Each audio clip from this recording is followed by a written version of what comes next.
तो last class में हम लोग डिस्कस कर रहे थे इंटेंसिव और एक्सटेंसिव प्रॉपर्टीज, जिसमें फाइनली आपको मैंने बताया था कि all forms of energy are extensive in nature, जैसे कि internal energy, Gibbs free energy, enthalpy, entropy, ये सब अलग अलग फॉर्म्स ऑफ एनर्जी हैं जो हम इस चैप्टर में जैसे जैसे आगे बढ़ेंगे वैसे वैसे हमारे सामने सब आएंगे।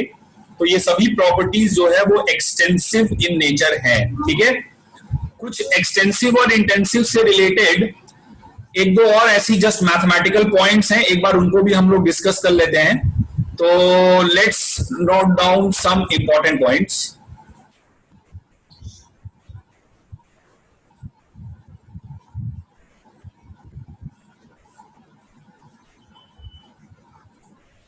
तो पहला पॉइंट तो ये है कि अगर हम लोग दो एक्सटेंसिव प्रॉपर्टीज को ऐड करें, माइनस सब्ट्रैक्ट करें या मल्टीप्लाई करें, that is let's say extensive plus extensive किया जाए, ठीक है, या एक्सटेंसिव माइनस एक्सटेंसिव किया जाए, या एक्सटेंसिव इनटू एक्सटेंसिव किया जाए, तो दो एक्सटेंसिव क्वांटिटीज को हम लोग ऐड कर रहे हैं या सब्ट्रैक्ट कर रहे हैं या प्रोडक्ट ले रहे हैं उनका। ठीक है, तो ऐसे सभी केस में जो हमारा रिजल्ट आता है वो एक एक्सटेंसिव वेरिएबल आता है ना। हमारा रिजल्ट ऐसे केस में एक्सटेंसिव वेरिएबल आता है।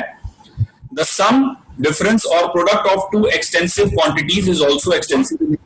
लॉजिकल सी बात है ये भाई, ये चीज अगर मास पे डिपेंड कर रही है, ये चीज मास पे डिपेंड कर रही है, तो इन दोनों का जो सम आएगा वो भी मास पे डिपेंड करेगा। उसी तरह से मास तो जो डिफरेंस होगा वो भी मास पे डिपेंड करेगा, और जो प्रोडक्ट है वो भी मास पर डिपेंड करेगा। तो this is the first important point जो हमने देखा। Next is the second one, ये इंपॉर्टेंट है, ठीक है, कि एक दो एक्सटेंसिव क्वांटिटीज को अगर आप जोड़ोगे, माइनस करोगे या मल्टीप्लाई करोगे तो एक्सटेंसिव आएगा। लेकिन अगर दो एक्सटेंसिव क्वांटिटीज का आप रेशियो लोगे, ठीक है, the ratio of two extensive variables, add करने पे ऑडियो अपना प्लीज ऑफ रखिए जिसने भी ऑन किया है, ठीक है। तो दो एक्सटेंसिव क्वांटिटीज को अगर आप डिवाइड करोगे, इनका रेशियो लोगे, तो ये रेशियो एक्सटेंसिव नहीं आएगा। This ratio will be I, that is intensive in nature. ठीक है, ये भी काफी लॉजिकल सी बात है, इसको भी सोचा जा सकता है। कैसे भाई, देखो लेट्स से ये ऊपर वाली चीज मास पर डिपेंड कर रही है, ये भी मास पर डिपेंड कर रही है। तो मान लो आपने मास को डबल किया, तो ये भी डबल हुआ और ये भी डबल हुआ, लेकिन इनका रेशियो तो फिक्स रहेगा ना। रेशियो जो है वो क्या आएगा, कांस्टेंट आएगा। तो इस वजह से दो एक्सटेंसिव वेरिएबल्स का रेशियो इंटेंसिव होता है। इसके बहुत सारे एग्जांपल्स भी हैं, बहुत सारी ऐसी प्रॉपर्टीज होती हैं। जैसे फॉर एग्जांपल लेट्स से मैं एक छोटा सा एग्जांपल लूं, डेंसिटी, राइट। तो डेंसिटी क्या होता है भाई, density is mass by volume. ठीक है, now mass we all know is an extensive variable, volume we also know is an extensive variable, but extensive upon extensive कर रहे हैं तो density is an intensive variable। ठीक है, या for example let's say हम लोग एक दूसरा एग्जांपल भी ले सकते हैं यहाँ पे। मान लीजिए आपकी मैं बात करूं बच्चों मोलैरिटी की, ठीक है, तो molarity we all know is moles of solute upon the volume of solution in litre, ये मोलैरिटी होता है। ठीक है, this is how we define molarity. तो अब क्या है कि मोल्स, हम लोगों को मालूम है कि मोल्स कैसा प्रॉपर्टी होता है। Moles we all know, number of moles is an extensive variable, volume obviously is an extensive variable, but extensive upon extensive is intensive in nature. वैसे और भी बहुत सारे एग्जांपल्स हो सकते हैं, जैसे कि इसको आप जल्दी से नोट कर लीजिए, फिर हम लोग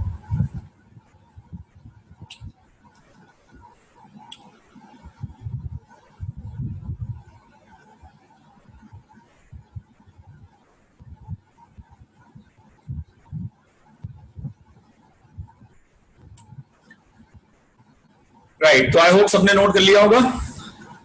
नेक्स्ट हम लोग यहां पर देखते हैं और भी इस तरह के एग्जांपल्स होते हैं, जैसे कि फॉर एग्जांपल मोलर मास हो सकता है एक ऐसा प्रॉपर्टी, राइट। तो molar mass is what, mass पर mole. So molar mass is basically the total mass divided by the number of moles. भाई आप ऐसे सोचो, जब आपको मैंने मोल कंसेप्ट पढ़ाया था तो नंबर ऑफ मोल्स निकालने का तरीका क्या बताया था? Given mass upon molar mass. तो आप मोलर मास को इधर ले जाओ और नंबर ऑफ मोल्स को इधर ले आओ, तो आपके पास मोलर मास आ गया। मास बच्चों हम लोग जानते हैं it is extensive in nature, ठीक है। Number of moles is also extensive in nature, but molar mass जो है वो कैसा वेरिएबल है? It is intensive in nature. तो ये जस्ट कुछ एग्जांपल्स हैं जो हमने अभी जस्ट देखा कि extensive upon extensive is intensive in nature. ऐसे और भी बहुत सारे एग्जांपल हो सकते हैं, तो मैंने कुछ 2-3 कवर किए, ऐसा नहीं कि यही है, बहुत सारे एग्जांपल हैं, है ना। आगे जब पढ़ेंगे कोर्स में तो वहां पे हम लोग देखेंगे molar heat capacity, specific heat capacity. तो ये सभी क्वांटिटीज जो है वो इंटेंसिव है इसी प्रॉपर्टी की वजह से, है ना। 2 मैं नाम लिख दे रहा हूं बस अभी, लेकिन इनके बारे में आगे चल के डिस्कस करेंगे। CM, so CM stands for the molar heat capacity, right. तो मोलर हीट कैपेसिटी हो सकता है आपने फिजिक्स में कैलोरीमेट्री में सुना भी हो, और सुना ही होगा इनफैक्ट, है ना, अगर पढ़ा है तो। और S मतलब होता है स्पेसिफिक हीट कैपेसिटी। तो ये दोनों भी सेम लॉजिक की वजह से आगे चल के जब कैलकुलेशन ऑफ हीट पढ़ेंगे तो वहां पे देखेंगे, तो ये दोनों प्रॉपर्टीज सेम लॉजिक की वजह से, एक्सटेंसिव अपॉन एक्सटेंसिव होने की वजह से, both these quantities are intensive in nature. ये अभी जस्ट मैं आपको बता दे रहा हूं, बाकी ये इंटेंसिव और अच्छे से पढ़ेंगे कि क्यों हो गए, जब इसके बारे में कैलकुलेशन ऑफ हीट अभी कुछ क्लास के बाद एक टॉपिक आएगा, तो वहां पे इनको और एनालाइज करेंगे, ठीक है। अच्छा, फिर नेक्स्ट इंपॉर्टेंट पॉइंट है, इसको सब लोग नोट कर लीजिए जल्दी से। अच्छा, मैं सोच रहा हूं कि इनकेस आप अगर कुछ लिखते रहो, बट अगर आप 1-2 चीज अगर नहीं नोट कर पा रहे हो तो there is no need to worry, because video as such मैं सेम टू सेम पूरा का पूरा यूट्यूब पर डालूंगा, है ना। तो 1-2 पॉइंट अगर आपके मिस हो गए तो उसमें कोई ऐसा परेशान होने की बात नहीं है। अभी हम लोग जल्दी जल्दी थोड़ा समझने पे फोकस डालते हैं, बिकॉज इन ऑनलाइन क्लासेस की एक लिमिटेशन तो है ही है भाई, कि भाई नेट स्पीड स्लो हो गया, कभी लाइट कट गया, तो ये सब प्रॉब्लम तो आती रहती है ना। तो अभी आप थोड़ा सा अपना फोकस, जब मैं पढ़ा रहा हूं उस समय आप अपना फोकस थोड़ा सा समझने पे ज्यादा रखना। अगर 2-3 लाइन कुछ एक मिस हो गई तो you need not worry about that, है ना। वो आप आराम से वीडियो जैसी आएगा फिर से जाके उसको नोट डाउन कर सकते हो। अगर आप साथ साथ लिख सको तो बहुत अच्छा है, नहीं भी लिख पाओ तो पैनिक करने की जरूरत नहीं है। तो ये दोनों इंटेंसिव प्रॉपर्टीज हैं, जैसा मैंने बोला ये समझाऊंगा आगे चल के। चलिए फिर नेक्स्ट इंपॉर्टेंट पॉइंट पर हम लोग आते हैं, the second important point. Second important point है कि अगर हम 2 इंटेंसिव क्वांटिटीज को ऐड करें, या 2 इंटेंसिव क्वांटिटीज को सब्ट्रैक्ट करें, या 2 इंटेंसिव क्वांटिटीज को मल्टीप्लाई करें, या 2 इंटेंसिव क्वांटिटीज का रेशियो लें, डिवाइड करें, ठीक है। तो sum, difference, product and ratio, 2 intensive variables का ये सभी चीज हमेशा इंटेंसिव इन नेचर होगा। ये भी बहुत लॉजिकल सी बात है ना, इसमें ऐसा बताने की जरूरत नहीं है। भाई इंटेंसिव मतलब क्या होगा? जो अमाउंट ऑफ सब्सटेंस पे ना डिपेंड करे। तो अमाउंट ऑफ सब्सटेंस पे ये भी डिपेंड नहीं कर रहा है, ये भी डिपेंड नहीं कर रहा है, तो ऑब्वियसली जब दोनों में से दोनों की वैल्यू फिक्स है, ठीक है, तो दोनों की वैल्यू फिक्स है, तो उनके आने वाले सम की चाहे डिफरेंस की, है ना, दोनों चीजों की वैल्यू अगर फिक्स है तो सम चाहे डिफरेंस चाहे प्रोडक्ट चाहे रेशियो, इन सब की वैल्यू फिक्स हो जाएगी, है ना। तो इंटेंसिव को जोड़ने पे सब इंटेंसिव ही रहता है। तो सेकंड इंपॉर्टेंट पॉइंट ये है, ठीक है। तो इसको आप नोट डाउन कर लीजिए। और नेक्स्ट हम लोग बात करते हैं about state and path functions, है ना। अगला डेफिनेशन, बेसिक डेफिनेशन पर आते हैं, that is state and path functions.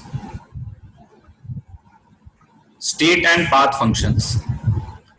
तो स्टेट एंड पाथ फंक्शंस क्या होते हैं, इस बात को थोड़ा सा समझने की कोशिश करते हैं, ठीक है। यहां पे हम लोग को सिर्फ स्टेट एंड पाथ फंक्शन का मीनिंग समझना है। जैसे जो भी फिजिकल क्वांटिटीज हैं, फिजिकल वेरिएबल्स हैं, उनको हम लोग 2 तरह से क्लासिफाई करते हैं, एज स्टेट फंक्शन और पाथ फंक्शन। तो क्या है, पहले एक बहुत ही बेसिक सा एग्जांपल लेके समझते हैं। आई एम श्योर आप सबने फिजिक्स में शुरू में जब काइनेमैटिक्स स्टार्ट हुआ होगा तो वहां पे डिस्टेंस और डिस्प्लेसमेंट का नाम सबने सुना होगा। तो स्टेट फंक्शंस हम उनको कहते हैं, ठीक है, स्टेट फंक्शंस। हम उन प्रॉपर्टीज को या उन क्वांटिटीज को, फंक्शंस को स्टेट फंक्शन कहते हैं which only depend upon the initial and final state. They are independent of the path, है ना। तो इनकी दो प्रॉपर्टीज होती हैं, they depend only upon the, पहले नोट कर लो फिर उसके बाद और समझाते हैं, upon the initial and final state। ये सिर्फ इनिशियल और फाइनल स्टेट पर डिपेंड करते हैं। और दूसरी प्रॉपर्टी होती है कि they are independent of path, ठीक है, इंडिपेंडेंट ऑफ पाथ। क्या रास्ता लिया गया इससे मतलब नहीं है, कहां से कहां गए बस इससे मतलब है, किस रास्ते से गए इससे मतलब नहीं है। तो जिसके अंदर ये खूबी आ जाती है उस फंक्शन को स्टेट फंक्शन बोला जाता है, ठीक है। और पाथ फंक्शन क्या हो जाएगा, पाथ फंक्शन हो जाएगा जो कि path function will be such a function जो इनिशियल और फाइनल स्टेट पे तो डिपेंड करेगा ही, है ना। It depends upon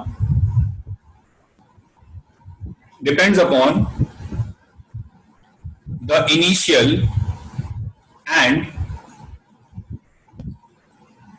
final state.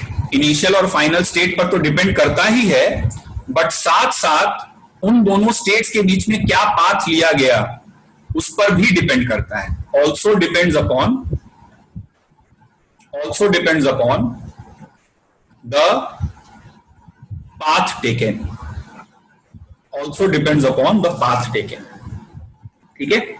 तो ये पाथ फंक्शन है, इनिशियल और फाइनल स्टेट पर भी डिपेंड कर रहा है और किस पाथ से गए उस पर भी डिपेंड कर रहा है। तो इस पूरी बात को अगर मैं आपको एक बहुत ही छोटे से इलस्ट्रेशन से क्लियर करूं, बहुत ही सिंपल से एग्जांपल से, मान लो एक ये पॉइंट है ए और मान लो ये दूसरा पॉइंट है बी, ठीक है। मुझे पॉइंट ए से पॉइंट बी जाना है, तो पॉइंट ए से पॉइंट बी जाने के लिए मेरे पास अनगिनत अलग अलग तरीके हैं, अनगिनत अलग अलग रास्ते हैं कि मैं यहां से यहां ऐसे चला जाऊं, ऐसे चला जाऊं, या लेट से मैं सीधे कि मैं सीधे सीधे चला जाऊं, है ना, मान लो इस टाइप से कुछ।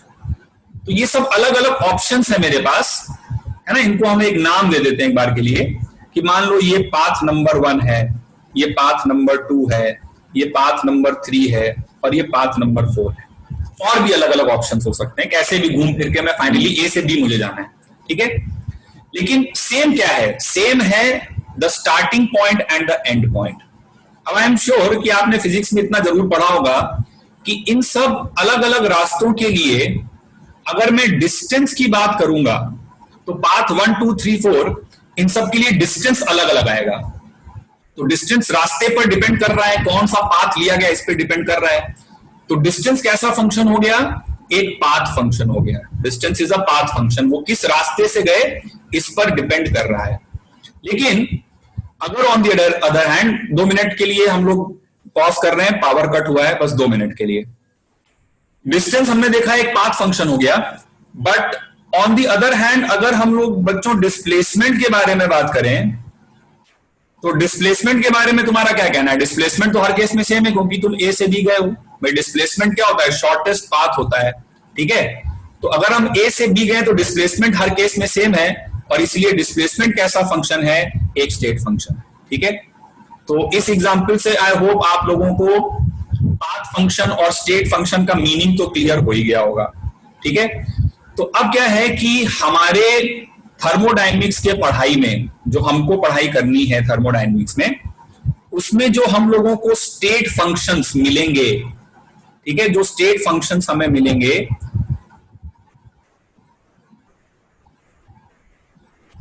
ठीक है, जो हम लोगों को स्टेट फंक्शंस मिलेंगे, those state functions will be pressure, volume, temperature, number of moles, ठीक है। U मतलब इंटरनल एनर्जी, H मतलब एंथैल्पी, S मतलब एंट्रोपी, G मतलब गिब्स फ्री एनर्जी, A मतलब हेल्महोल्ट्ज फ्री एनर्जी, ठीक है। तो ऑब्वियसली आपके मन में क्वेश्चन ये आएगा अभी कि सर ये U स्टेट फंक्शन क्यों हो गया, या H स्टेट फंक्शन क्यों हो गया। तो अभी हमारा काम ये समझना नहीं है कि U स्टेट फंक्शन क्यों हो गया, क्योंकि अभी हमें U के बारे में कुछ मालूम ही नहीं है, ठीक है। तो अभी तो यहाँ पे हमारा काम बस इतना है कि हम ये समझ जाएं कि स्टेट फंक्शन क्या होता है।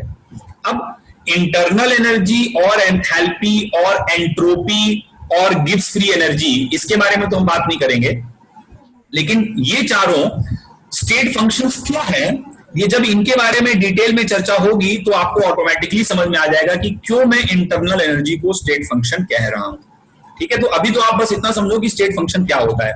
जब आप इंटरनल एनर्जी के बारे में जान जाओगे, एंथैल्पी के बारे में जान जाओगे, एंट्रोपी के बारे में जान जाओगे, तो अपने आप ही समझ में आ जाएगा कि ये स्टेट फंक्शन क्यों है।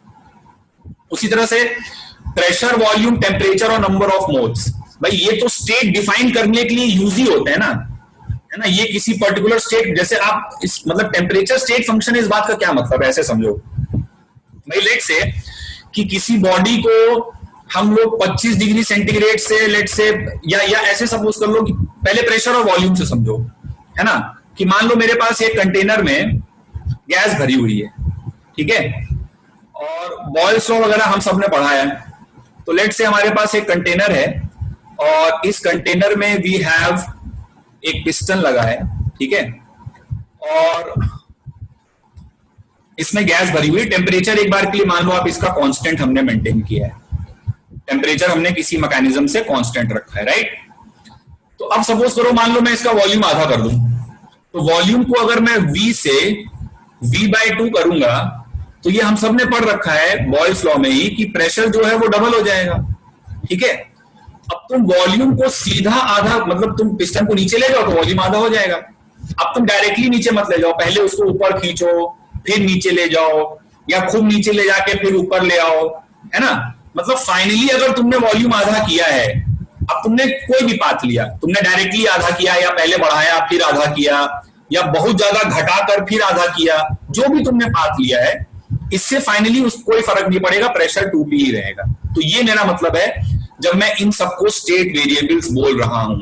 और इनफैक्ट अगर आपको गैसियस स्टेट की क्लास की लेक्चर की पहली क्लास याद आ रही हो, तो वहां पे मैंने नाम भी लिया था कि भाई ये thermodynamic state parameters of gas होते हैं। तो ये तो स्टेट को स्पेसिफाई करते हैं बेसिकली। तो ये चारों तो स्टेट फंक्शन ही है, और बाकी फिर ये सब क्यों स्टेट फंक्शन है, तो ये जब इनके बारे में पढ़ेंगे तो हम लोग जान जाएंगे, ठीक है। और पाथ फंक्शन जो हमारी थर्मोडायनेमिक्स की पढ़ाई होगी, उसमें हमारे सामने जो पाथ फंक्शंस आएंगे, दो ही पाथ फंक्शन से हमारा सामना होगा, ठीक है। एक पाथ फंक्शन रहेगा हीट, जिसको हम रिप्रेजेंट करते हैं Q से, और दूसरा पाथ फंक्शन रहेगा वर्क, जिसे हम लोग रिप्रेजेंट करते हैं W से।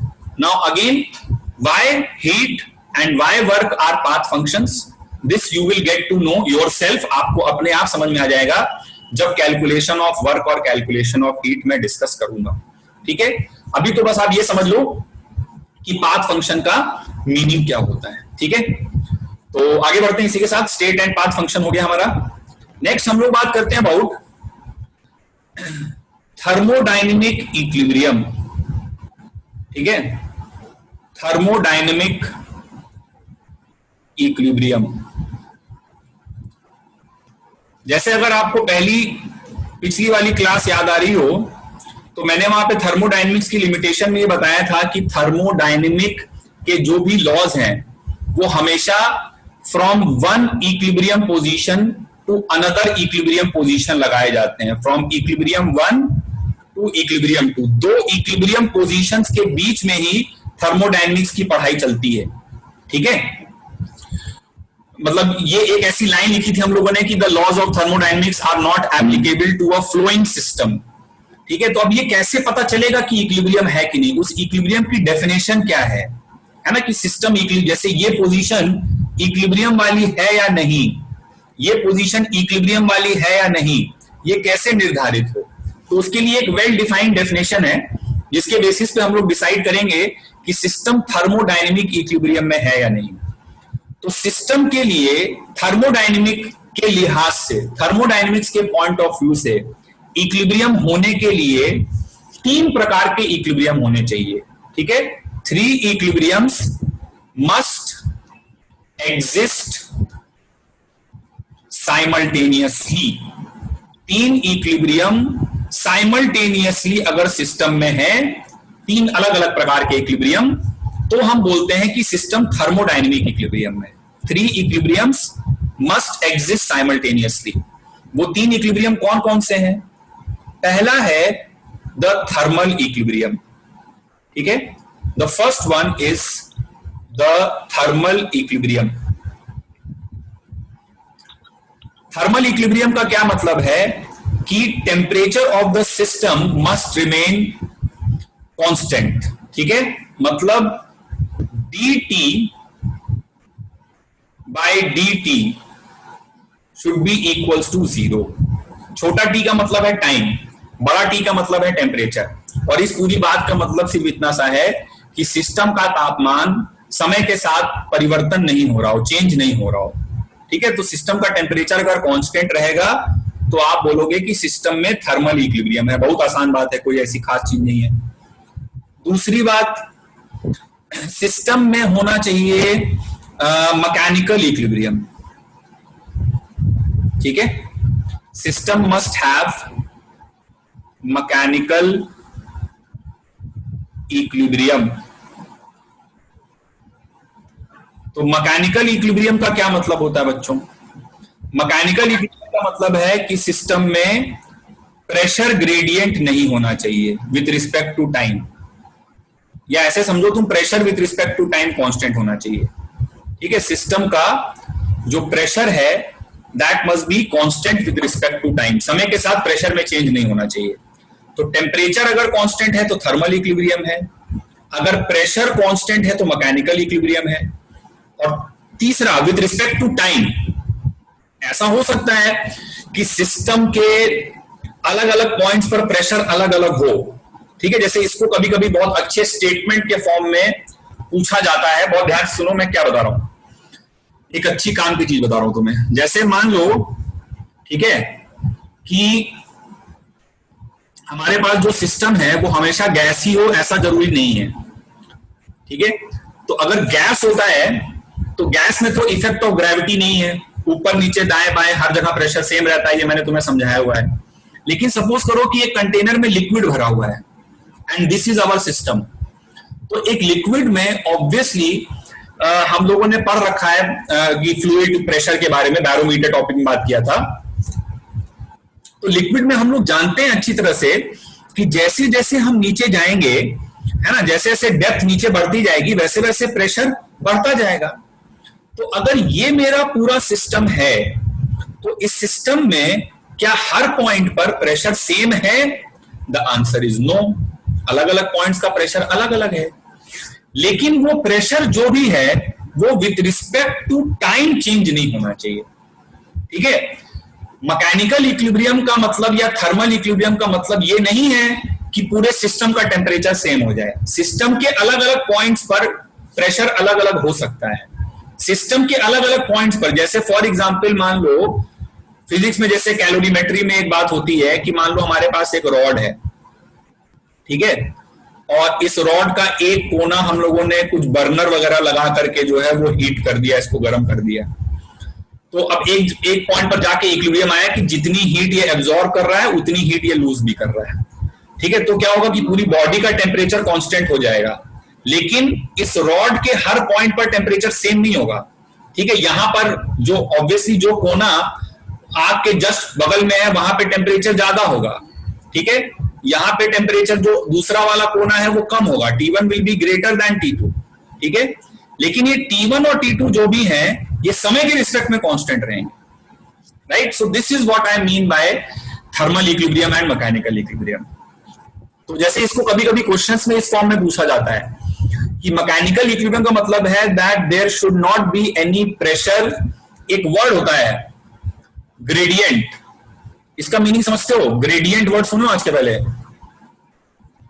ग्रेडियंट का क्या मतलब होता है? जो वैरी करता है। ग्रेडियंट मतलब स्लोप, समझे? ग्रेडियंट मतलब स्लोप, राइट।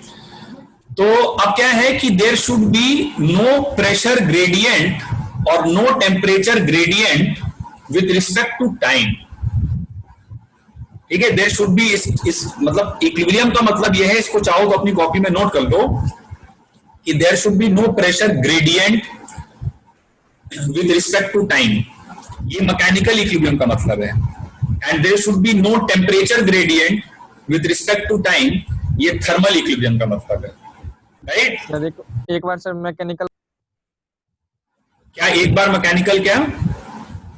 फिर से बोल दीजिएगा सर, पॉइंट रिपीट कर दीजिए please. there should be no pressure gradient with respect to time.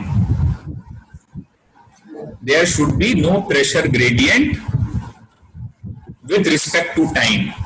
अरे ये dp by dt क्या हो गया? ये स्लोप हो गया ना, pressure with respect to time. तो ग्रेडियंट का मतलब स्लोप होता है, तो ये dp by dt जो है ये क्या हो गया? जीरो हो गया, तभी तुम बोल रहे हो pressure with respect to time constant है। तो ये सिंपल भाषा हो गई। उसकी और सोफिस्टिकेटेड लैंग्वेज हो गई कि pressure gradient with respect to time zero है, ये और थोड़ी सोफिस्टिकेटेड लैंग्वेज है। नॉर्मल बोलचाल की भाषा है कि भैया प्रेशर टाइम के रिस्पेक्ट में कांस्टेंट है ना।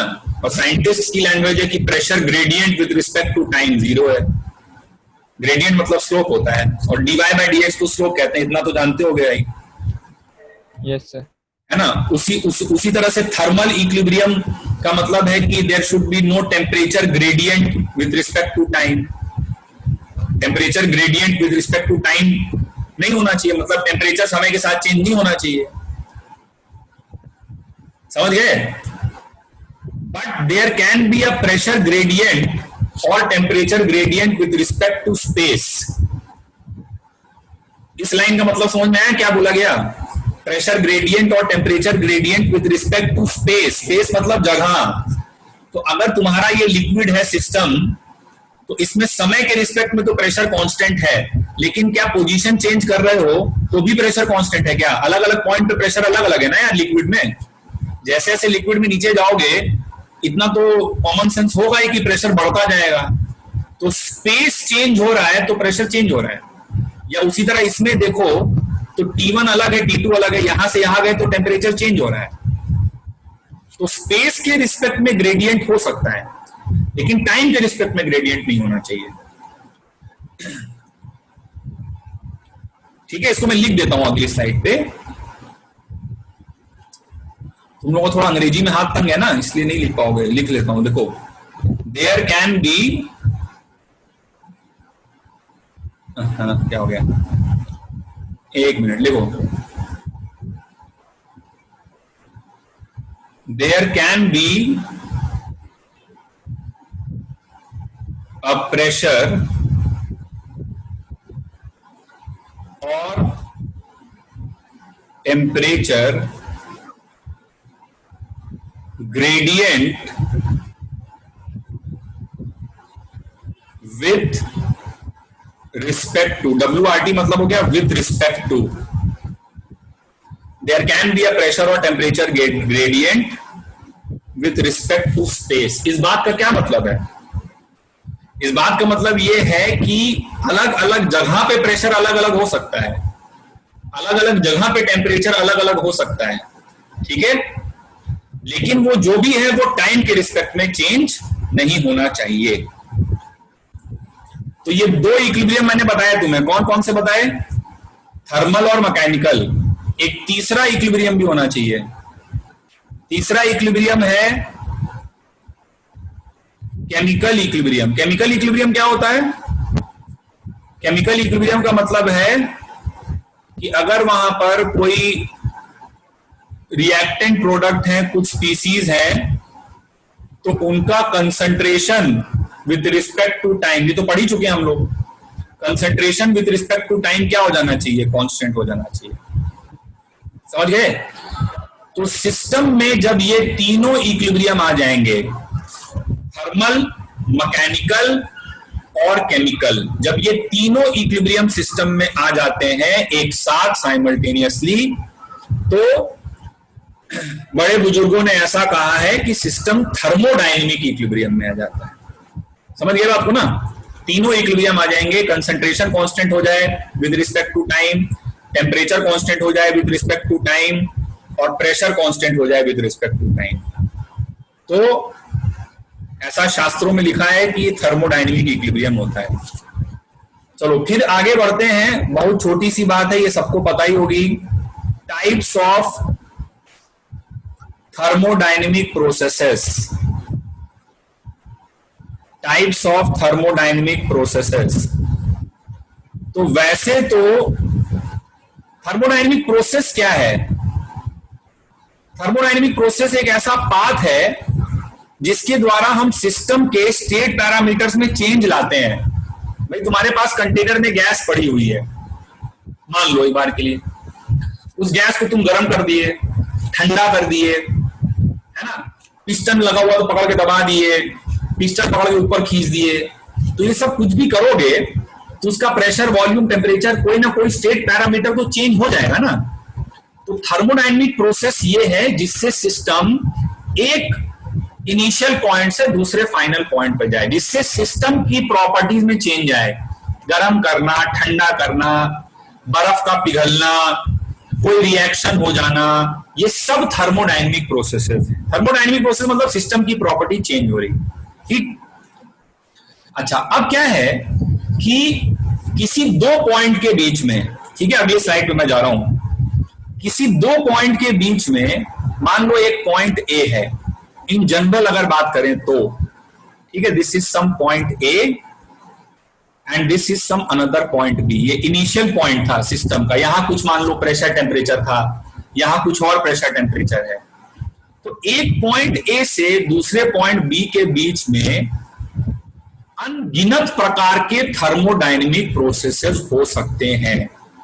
There can be infinite type of thermodynamic processes between and initial and final point। बहुत सारा तरीका हो सकता है यार, तुम लॉजिकली सोचो ना।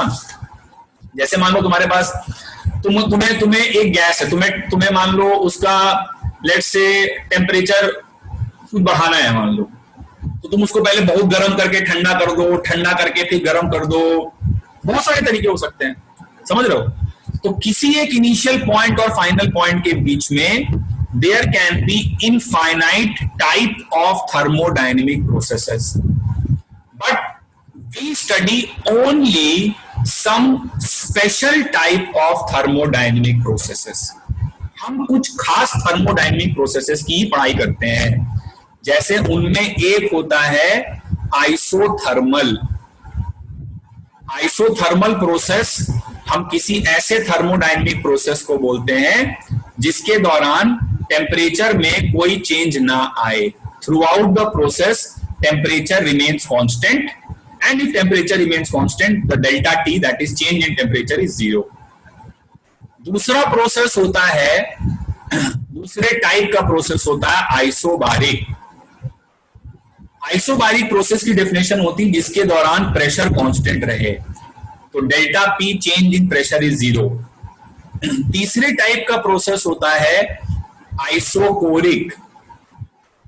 आइसोकोरिक प्रोसेस की डेफिनेशन होती है कि चेंज इन वॉल्यूम कांस्टेंट रहे, तो delta V is equals to zero, ठीक है, change in volume is zero, volume constant है। और चौथे टाइप का थर्मोडायनेमिक, स्पेशल टाइप का थर्मोडायनेमिक प्रोसेस है एडियाबैटिक प्रोसेस, ठीक है। एडियाबैटिक प्रोसेस हम ऐसे प्रोसेस को कहते हैं जो नॉन कंडक्टिंग कंटेनर में होता है, नॉन कंडक्टिंग बाउंड्री होती है, तो उसके दौरान हीट का एक्सचेंज जीरो हो जाता है। तो बच्चों क्या है कि ये चार नाम है, बस अभी डेफिनेशन चल रही है, अभी सबके बारे में डिटेल में चर्चा होगी। तो ये चार टाइप के कुछ खास प्रोसेसेस हैं जिनके बारे में हम लोग पढ़ते हैं, लेकिन यही चार प्रोसेस नहीं है। अनगिनत प्रकार के थर्मोडायनेमिक प्रोसेसेस हो सकते हैं लेकिन उनके नाम नहीं होते हैं, ठीक है। ये जो मैंने शुरू में एक लाइन बोली थी, इसको अपनी कॉपीज में नोट करिए। क्या नोट करेंगे? Between any initial and final point, between any initial and final point there can be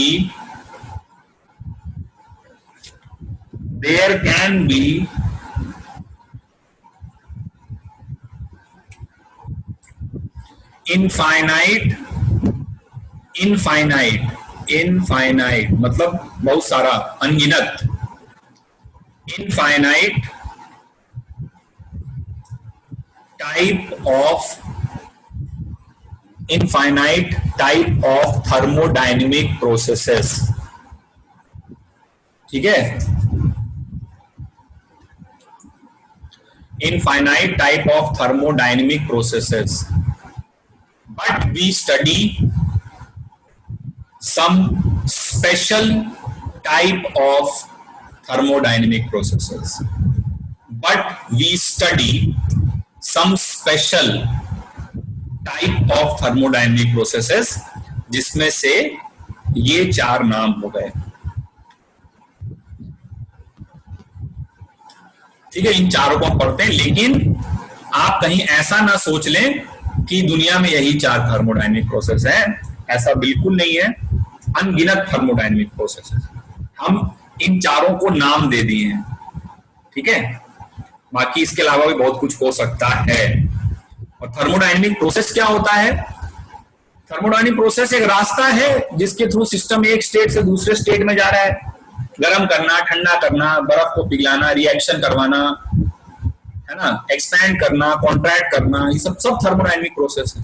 ठीक है, अब है ना, मतलब थर्मोडायनेमिक प्रोसेस एक ऐसा पाथ है जिससे सिस्टम एक इनिशियल से फाइनल पॉइंट के बीच में जा सकता है। तो इस पाथ को हम लोग बोलते हैं कि एक प्रोसेस हुआ है, प्रोसेस, है ना, this path is known as a process. Thermodynamic process क्या करता है? It causes a change in some state variable, जरूरी नहीं सभी चेंज हो, जैसे आइसोथर्मल होगा तो टेम्परेचर कांस्टेंट रहेगा, प्रेशर वॉल्यूम चेंज होगा। causes change in some state parameters, state parameters of system, causes a change in some of the, causes a change in some of the state parameters of system। ठीक है, चलो भैया, तो यहां तक की बात हो गई। ठीक है, यहां तक किसी को the types of thermodynamic processes, next important point बहुत इंपॉर्टेंट है, the types of thermodynamic processes on the basis of,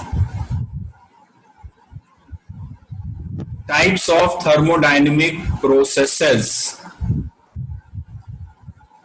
ये E है, double SES, on the basis of how they are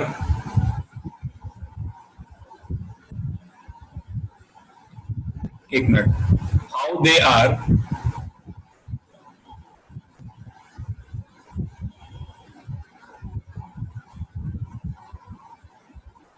carried out। ठीक है, types of thermodynamic processes on the basis of how they are carried out. तो ये हम लोग समझते हैं थोड़ा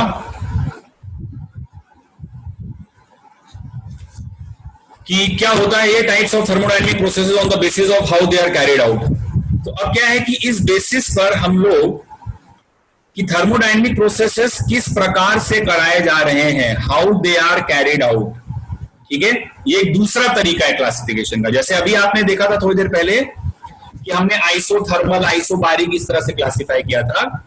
एक दूसरा तरीका भी क्लासिफिकेशन का है कि वो प्रोसेस किस तरह से करवाया जा रहा है। ठीक है, तो उसके बेसिस पर हम लोग, एक मिनट, तो इस बेसिस पर हम लोग थर्मोडायनेमिक प्रोसेस, थैंक यू, इस बेसिस पर हम लोग थर्मोडायनेमिक प्रोसेसेस को दो तरह से क्लासिफाई करते हैं।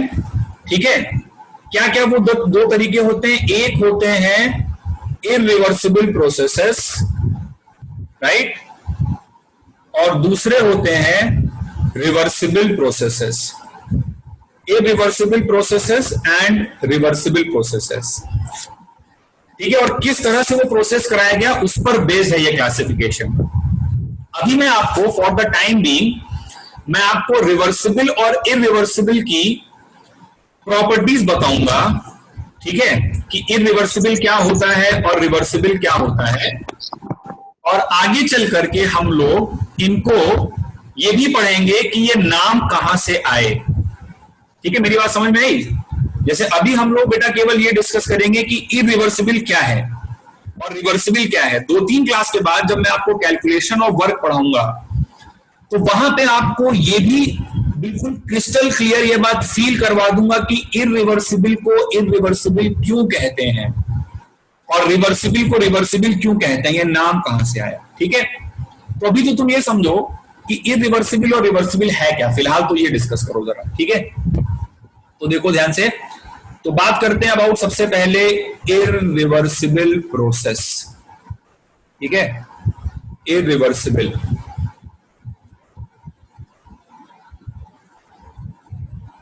और इधर बात करते हैं रिवर्सिबल।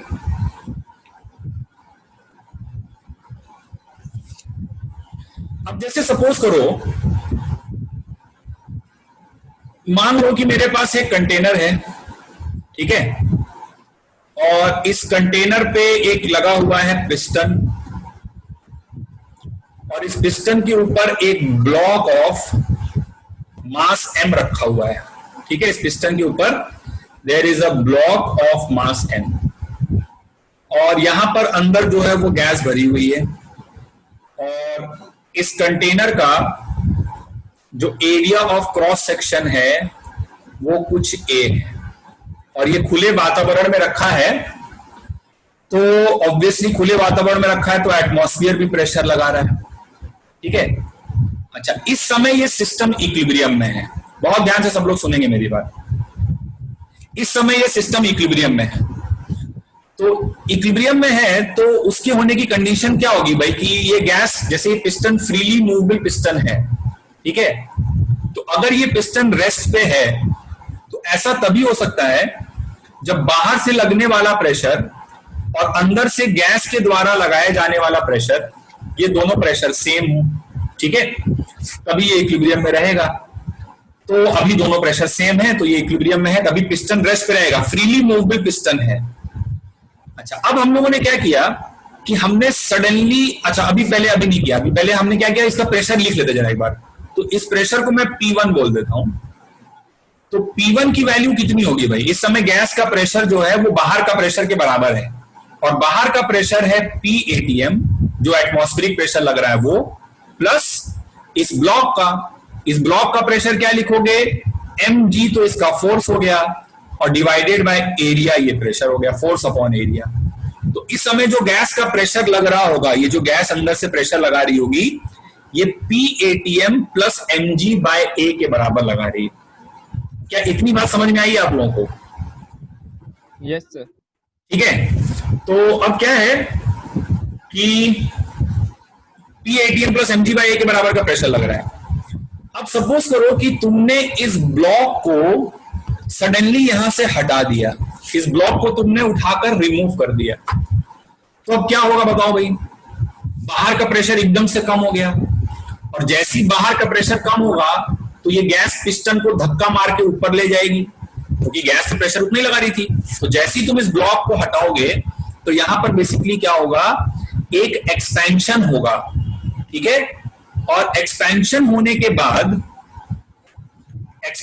के बाद फाइनली जब गैस का प्रेशर, ठीक है, जब गैस का प्रेशर PATM के बराबर हो जाएगा, ठीक है, तब ये आ जाएगा फिर इक्विलिब्रियम में, मतलब ये वॉल्यूम एक्सपैंड कर जाएगा। जैसे शुरू में लेट अस से कि वॉल्यूम अगर V1 था, शुरू में वॉल्यूम अगर V1 था और अभी V2 हो गया, तो we can say that V2 will be greater than V1। ठीक है, और इस समय जो गैस का प्रेशर है, अब फिर से इक्विलिब्रियम आ गया, एक बार दोबारा समझना बात को, है ना, फिर से एक बार सेकेंड टाइम इक्विलिब्रियम आया, और इस समय जो गैस का प्रेशर है वो कितने के बराबर है। अब बताओ अभी गैस का कितना प्रेशर है, अभी तो ब्लॉक हट चुका है बच्चों, तो अभी प्रेशर कौन लगा रहा है, अभी तो सिर्फ एटमॉस्फेयर लगा रहा है, और इक्विलिब्रियम पे है तो अंदर से गैस का प्रेशर भी उतना ही होना चाहिए, PATM। P2 is equals to PATM। ठीक है, तो ये हमने प्रोसेस किया। बस सिंपल सी बात इतनी है कि हमारे पास एक कंटेनर था, उस पर एक फ्रीली मूवेबल पिस्टन था। इस पिस्टन का खुद का कोई वेट नहीं है। अगर तुम्हारे पास जगह बच रही है तो चाहो तो लिख लो वहां पे, this is a massless frictionless piston. Massless frictionless freely movable piston. Massless frictionless freely movable piston, ये ऐसा पिस्टन है। और इसके ऊपर रखा था एक ब्लॉक। मैंने क्या किया, उस ब्लॉक को यहां से हटाया, और जैसे ही उस ब्लॉक को हटाया तो गैस एक्सपैंड करी और फिर से इतना प्रेशर हो गया तो सिस्टम इक्विलिब्रियम में आ गया। अब बहुत ध्यान सुनो मेरी बात को। जिस समय ये ब्लॉक रखा हुआ था, तुमने बताया कि सर अंदर जो गैस है उसका प्रेशर है PATM प्लस mg/A के बराबर। फिर मैंने ब्लॉक हटाया, पिस्टन मूव किया, और मूव करके फिर से दोबारा इक्विलिब्रियम पर आ गया। जब दोबारा इक्विलिब्रियम पे आ गया तब तुमने बताया कि गैस का प्रेशर है PATM। मुझे ये बताओ कि जिस समय प्रोसेस हो रहा था, जिस समय पिस्टन मूव कर रहा था, उस समय गैस का प्रेशर कितना है? ये तो शुरू में इतना है, फिर दोबारा जब ब्लॉक हट के फिर से पिस्टन रेस्ट पे आ गया, इक्विलिब्रियम में गया, तब इतना है। जिस समय पिस्टन ट्रैवल कर रहा है, चल रहा है, उस समय गैस का प्रेशर कितना है? What is the pressure of the gas at that point when the process is happening? ठीक है, तो इस क्वेश्चन का सही जवाब यह है कि उस समय गैस का प्रेशर डिफाइंड नहीं है। हम जितने भी स्टेट वेरिएबल्स की बात करते हैं, कभी भी वो हमेशा पोजीशन ऑफ इक्विलिब्रियम पे करते हैं। तुम्हें अपने आप को इस तरह से समझाना है, मैं यहां पे एक रफ डायग्राम बना रहा हूं बस समझाने के लिए, आपको ये बनाने की जरूरत नहीं है।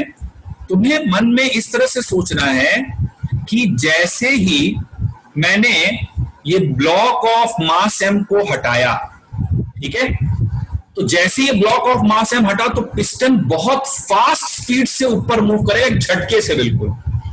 तो जिस समय पिस्टन मूव कर रहा है उस समय हम ऐसा बोलते हैं कि इस कंटेनर के अंदर, ऐसे सोचो कि एक आंधी तूफान आ गया है, सुनामी आ गई कंटेनर के अंदर। मतलब उसको बोला जाता है इंग्लिश में कि there is a state of turbulence. Turbulence मतलब आंधी तूफान, बिल्कुल एकदम डिस्टर्ब हो गया कंटेनर के अंदर का सिचुएशन, ठीक है। क्योंकि जैसे ये ब्लॉक हटा, पिस्टन मूव किया, तो यहां वाले पार्टिकल्स को तो पता चल गया कि भैया कुछ गड़बड़ हो गया है, अब हमको वापस से रीएडजस्ट करना है। लेकिन ये नीचे वाले लोग तो अभी अपना वैसे ही उसी हिसाब से घूम रहे हैं, ठीक है। तो हम लोग जब तक सिस्टम इक्विलिब्रियम में नहीं होगा, जब तक सिस्टम इक्विलिब्रियम में नहीं होगा, तब तक हम किसी भी स्टेट वेरिएबल की बात नहीं करेंगे।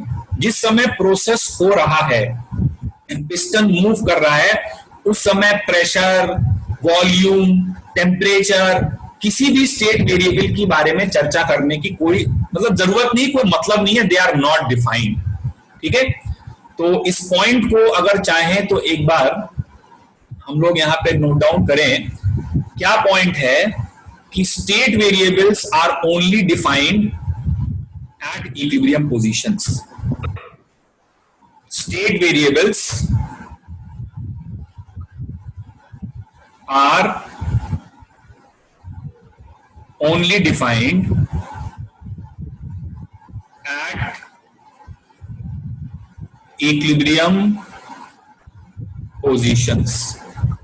कोई भी स्टेट वेरिएबल, जिस समय पिस्टन मूव कर रहा है उस समय कंटेनर के अंदर एकदम बिल्कुल आंधी तूफान, सुनामी, जो सोचो बवंडर है ना, वो आ गया है, पार्टिकल्स अपने आप को अभी एडजस्ट कर रहे हैं, तो उस समय प्रेशर की कोई चर्चा नहीं होगी, इनफैक्ट किसी भी स्टेट वेरिएबल की कोई चर्चा नहीं होगी।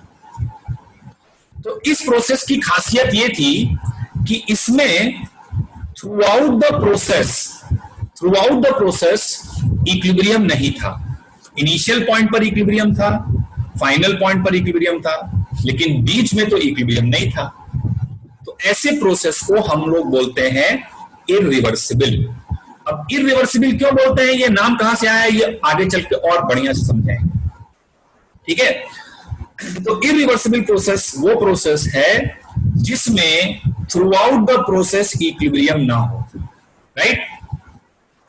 अब सपोज करो कि हमको एक ऐसा प्रोसेस कराना है, ठीक है, एक ऐसा प्रोसेस कराना है जिसमें through out the process equilibrium maintain रहे, एक क्षण भर के लिए भी इक्विलिब्रियम डिस्टर्ब नहीं होना चाहिए। इस तरह का प्रोसेस हमें सोचना है, ठीक है। अच्छा, अब देखो क्या है यहां पर कि जैसे सपोज करो मेरे पास ये ब्लॉक ऑफ मास m था, ठीक है, इसको पूरे को मैंने, ध्यान से सुनना, इसको पूरे को मैंने एक बार में हटा दिया, ठीक है, तो इसको बोला जाता है सिंगल स्टेज एक्सपेंशन। तो सिंगल स्टेज एक्सपेंशन था तो मेरे पास दो इक्विलिब्रियम पॉइंट आ रहे थे, एक इनिशियल इक्विलिब्रियम पॉइंट और एक फाइनल इक्विलिब्रियम पॉइंट। तो ये वन स्टेज में एक्सपेंशन हुआ और दो इक्विलिब्रियम पॉइंट है।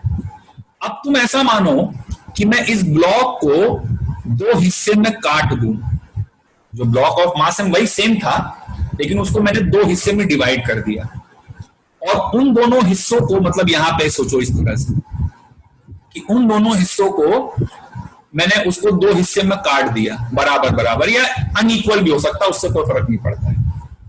अब मैं इन दोनों को एक एक करके हटा रहा हूं, पहले एक को हटाया फिर दूसरे को हटाया, ठीक है, तो भी मैं फाइनली वही पहुंचूंगा, फिर भी तो फाइनली प्रेशर तो उतना ही हो जाएगा ना जितना पहले था। भाई मैं इस मोटे वाले ब्लॉक को दो छोटे हिस्से में काट दिया और पहले एक को हटाया और फिर दूसरे को हटाया, तो इस तरह के एक्सपेंशन को बोलोगे टू स्टेज एक्सपेंशन, ठीक है। Such an expansion will be called as two stage expansion. मुझे बस इतना बताओ कि फाइनली तो हम लोग वहीं पहुंचेंगे, जब ये वाला ब्लॉक भी हट जाएगा तो भी प्रेशर PATM ही होगा। क्या नंबर ऑफ इक्विलिब्रियम पॉइंट्स कुछ चेंज होंगे, क्या नंबर ऑफ इक्विलिब्रियम पॉइंट्स कुछ चेंज होंगे कि उतने ही रहेंगे? चेंज होगा। Number of equilibrium points will increase by 1।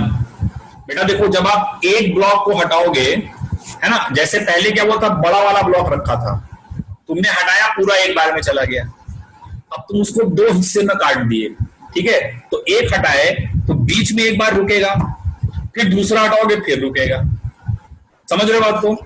तो यहां पर क्या हुआ कि टू स्टेज एक्सपेंशन हुआ, और टू स्टेज एक्सपेंशन में we will have three equilibrium points. In general एक n स्टेज के प्रोसेस के लिए हमारे पास n+1 इक्विलिब्रियम पॉइंट्स मिल जाते हैं। n स्टेज प्रोसेस में हमें n+1 इक्विलिब्रियम पॉइंट्स मिल जाते हैं, ठीक है। तो टू स्टेज एक्सपेंशन में 3 इक्विलिब्रियम पॉइंट्स आए, n स्टेज में n+1 इक्विलिब्रियम पॉइंट्स है, ठीक है। अब तुम सोचो कि किस तरह से प्रोसेस हो, कितनी स्टेज का प्रोसेस करवाया जाए कि यार हमेशा इक्विलिब्रियम रहे, कैसे करवाया जाए हमेशा इक्विलिब्रियम रहे। जैसे तुम सिंगल स्टेज में थे तो 2 इक्विलिब्रियम था, तुम 2 स्टेज में आए तो 3 इक्विलिब्रियम पॉइंट आ रहा है, n स्टेज में जाओगे तो n+1 इक्विलिब्रियम पॉइंट आएगा। तो हमेशा equilibrium through out the process रखना है, तो कैसे करवाया जाए, क्या किया जाए? Zero state reversible. अब देखो, हाँ, तो यहां पे क्या किया जाए कि वो जो n है, नंबर ऑफ स्टेजेस, उसको अप्रोचिंग इंफिनिटी करवा दिया जाए, इनफाइनाइट स्टेजेस में। अब कैसे विजुअलाइज करें उसको, है ना? तो एकदम 100% रिवर्सिबल तो भाई थ्योरेटिकली हो सकता है, लेकिन प्रैक्टिकली तुम अपने मन में ऐसा सोचो कि वो जो m मास वाला ब्लॉक था, उसका तुमने क्या किया कि उसका तुमने एकदम चूरा पाउडर बना दिया, बालू बना दिया, उसे इनफाइनाइट हिस्सों में से तोड़ दिया तुमने। अभी जैसे तुमने 2 हिस्से में तोड़ा था, तुमने इनफाइनाइट हिस्सों में से तोड़ा, m मास की बालू रख दी वहां पे तुमने। और अब तुम क्या कर रहे हो कि एक एक पार्टिकल एक बार में हटा रहे हो, एक पार्टिकल, थ्योरेटिकली। तो ऑब्वियसली एक एक पार्टिकल करके हटाओगे तो अनगिनत समय के बाद अगले जन्म में तक ये काम तुम्हारा हो जाएगा। आज से चालू करो तो 40-50 साल के जब तक होगे तब तक सारा पार्टिकल हट जाएगा वहां से, ठीक है। तो फाइनली तब भी प्रेशर उतना ही हो जाएगा भाई, जब सारी बालू का एक एक पार्टिकल हट जाएगा तो भी final pressure P2 will be equals to P ATM and P1 was equals to P ATM plus mg by A, ठीक है। लेकिन यहां पे खासियत क्या हो रही है कि इस प्रोसेस को हम लोग बहुत धीरे धीरे करा रहे हैं, इनफाइनाइट स्टेजेस में प्रोसेस को करा रहे हैं, ठीक है। तो इस वजह से सिस्टम हमेशा इक्विलिब्रियम में है। तो ऐसा प्रोसेस जिसमें इक्विलिब्रियम एक क्षण भर के लिए भी डिस्टर्ब ना हो, वैसे प्रोसेस को हम लोग बोलते हैं रिवर्सिबल, ठीक है। और जिसमें इक्विलिब्रियम हमेशा नहीं रहे, कुछ पर्टिकुलर जगहों पे ही रहे, जैसे सिंगल स्टेज में क्या है 2 इक्विलिब्रियम, 2 स्टेज में 3 इक्विलिब्रियम। तो finite number of equilibrium stage, मतलब जो इक्विलिब्रियम के पॉइंट्स हैं वो कुछ डिफाइंड है, 2, 3, 4, 8, 10, 15। तो ऐसे प्रोसेस को इरिवर्सिबल बोला जाता है। लेकिन अगर हमेशा के लिए लगातार through out the process equilibrium रहे तो वैसे प्रोसेस को रिवर्सिबल बोला जाता है। अभी मैंने सिर्फ आपको बताया है, टाइम एक्चुअली आज हो गया है, तो अगली क्लास में मैं रिवर्सिबल और इरिवर्सिबल से रिलेटेड बहुत सारे इंपॉर्टेंट पॉइंट्स डिस्कस करूंगा। अभी बस जितना बोर्ड पे लिखा हुआ है उतना नोट कर लो, बाकी मैं इससे रिलेटेड सारी डेफिनेशन क्या इनके बीच में, क्योंकि मैंने टेबल शुरू में इसलिए बनाई थी कि एक करके डिफरेंसेस लिखाऊंगा, बट थोड़ा सा टाइम अभी अब कम है तो इनको और अच्छे से हम लोग डिफाइन करेंगे and see you in the next class.